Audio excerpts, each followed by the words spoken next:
Men of Reddit, what's the hardest thing to explain to women?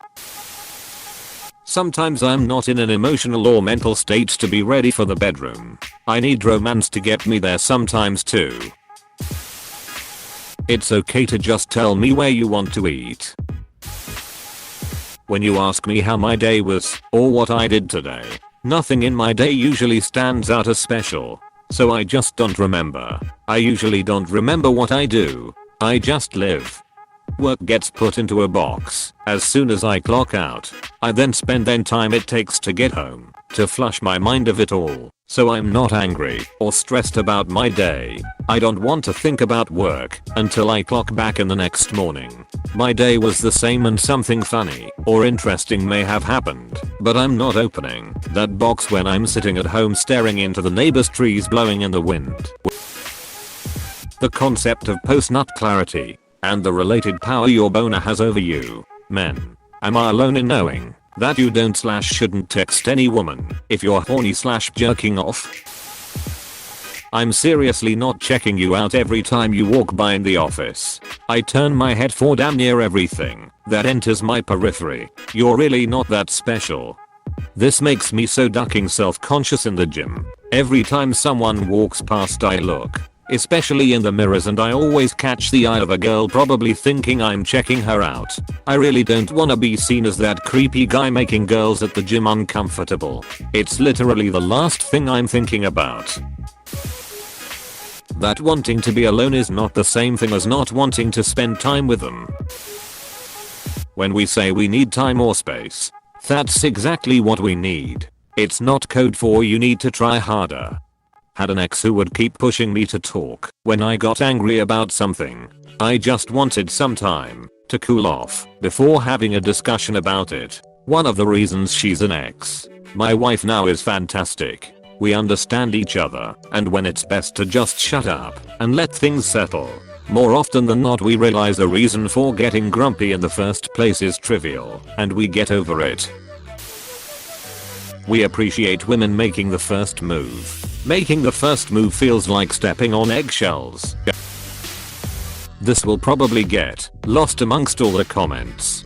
I think it is hard to explain to my wife how much I love her and the kids. I feel like words are not enough, and I work a lot, but I wish my feelings could just be transferred so she understands. I don't always want to be the one that initiates sex. It makes me feel like a creep.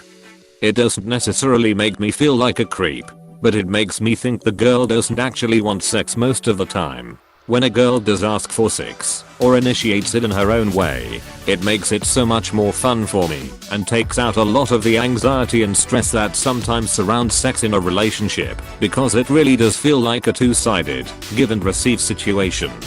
I've tried so hard to explain this to my GF and previous girlfriends before. It's really hard to vocalize. They think I'm not interested, since I don't want to initiate all the time. And that's really not the case. Sometimes I'm just horny. But, in a committed relationship, sometimes I look at you, and am just so in love that I want to be as close and intimate with you as I can. Which is sex. My ex and I had different love languages. And she would worry that I don't love her as much as she loves me, which was just crazy because I was head over heels for her at all times. Trying to explain that really close love sex was one of the ways I showed her exactly how deeply I was in love with her, but she didn't get it. The specifics of not code. It's easy to say up if you know them, down if you don't, but the exact meaning of the downward nod is hard to translate. It's seeing them, acknowledging them, and saying that neither of us have any issue with each other. Why I don't know what the duck my best friend is up to in life, even after hanging out with him all day. Why my husband bothers telling me information about our friends is the world's greatest mystery. Cor is moving apparently. Oh, where to? IDK, but like. Moving out of the city? Did he get a job somewhere? When's he leaving? IDK, he just said he's moving. That sometimes we need personal space, and it has nothing to do with our opinion of you. Sometimes an erection just happens. We don't control the thing. It's a physical response that could literally be from nothing. I accidentally walked into a door the other day and I got rock hard. Kinky. When we say we don't care, we really don't care. Yes, we can have an opinion on something. But when we say we don't care, that means our opinion isn't strong enough to sway us either way on something. I'll learn to say I don't have a preference. That always seems to come across better. When I say I don't have a preference, my girlfriend tends to take it as me saying I don't like either option, and she'll scrap the plans entirely. I actually mean both options sound fine or even good, but I truly don't have a preference between them.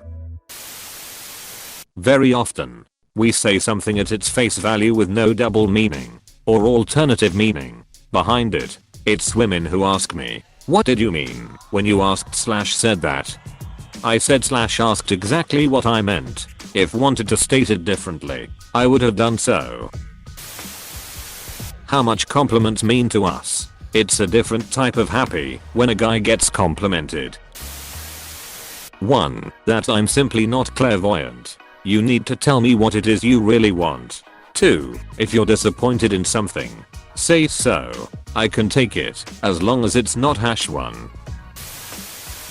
Sometimes, this is me personally, so I can't say it's common. The struggle not to share emotions isn't as much the worry of backlash from society or friends, etc. It's more just a conflict within ourselves to verbalize and come out with it. I trust my friends with respecting how I feel. I just can't get it out, because I'm fighting myself. Edit. I'm glad this has helped some people focus a general feeling into a somewhat coherent thought. I hope someday we all can climb out of this better people. That the reason I shake the gas pump the amount of time I do after I finish pumping gas is the same reason I shake my dick after I pee. That just because I'm quiet in your presence doesn't mean I'm upset. Just means I'm either tired, don't have anything to say, or I'm thinking about something. That emotional state of meh. You're not great. You're not terrible. Just meh. Nothing is really wrong. You're just not really feeling it. For some reason. Some folks interpret this as pissed off. They then continue to ask, why are you so mad? Despite you answering against this. They keep doing asking until you actually get annoyed and angry. / _. P at an angle. I really want to see if we'll get along well enough to date, but I'm horrible at maintaining a conversation without being too safe or too out there. Edit. Award speech edit type beat. I'm just horrible at maintaining conversations at all. Sometimes we could use a hug. Or at least a high five. Yeah, that too. As much as we're seen as sex-crazed pigs, we talk so little about women when we get together for drinks or something like that. And when we do, the topic doesn't last long. Literally can't even remember when was the last time me and my best bud talked about women. We're both single too. Just usually talking about our old friends from school and what they're doing. Cars. Our jobs. Sport. Or politics occasionally. We are still a human, so that's mean we have feelings too, so please take care when choosing your words when you're arguing with us. My ex would say horrible things when fighting, then wonder why I was not in the mood to duck her for a few days afterwards. Seriously, I have learned to hate teachers that would teach the sticks and stones rhyme, because the truth is stick and stones can break bones and harsh words will destroy your self-esteem for years, requiring mental counseling, and even then you might never heal. The stick and stones thing works when a 7-year-old calls you a poopy head fart poop face. Not when your spouse says the day I regret most is the day I met you. Also, you're fat. I have to constantly explain to my wife why my 2-year-old son is obsessed with his penis. I have to explain why he always wants to touch it and grab it when his diaper is off. She will never understand why our baby and his father share this habit. Edit. It seems I should have worded this a little differently.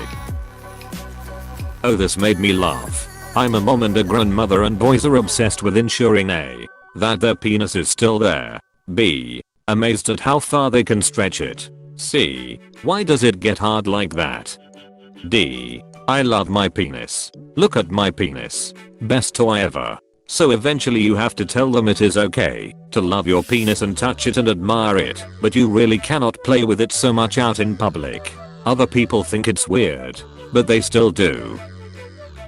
I guess they learn the guy tricks to penis adjustment eventually.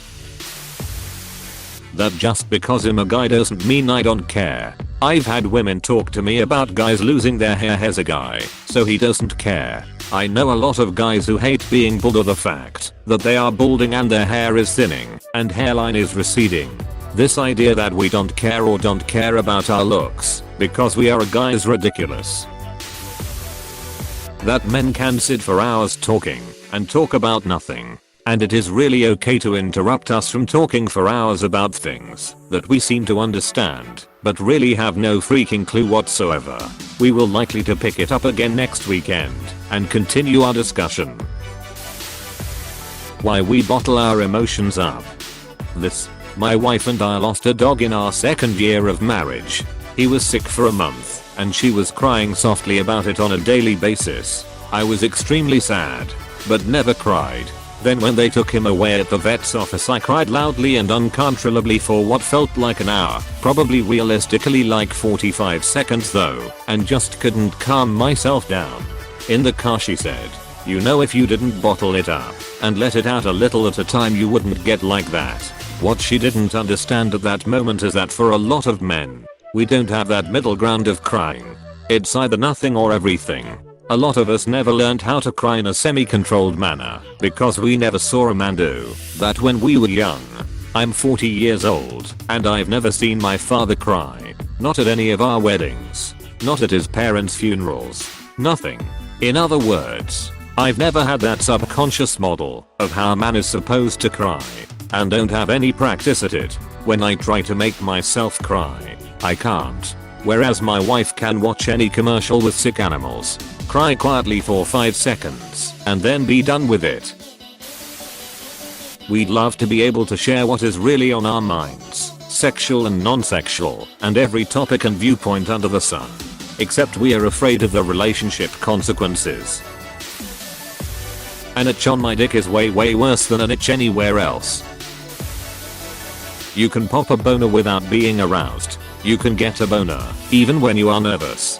Heck, sometimes I can't get a boner when I'm aroused, and sometimes I get one because I'm hungry. Sometimes I'll get a boner due to boredom. Like my body just senses it and goes, here buddy, play with this. Boners are weird. Most of us don't get complimented, so if you did give us one, well, remember it forever. That we don't know every detail about everyone else in my life. When I mention I hung out with someone, my mom will ask me what their wife does for a living and can't understand that it didn't come up in conversation. Hey, thanks for watching, and don't forget to subscribe.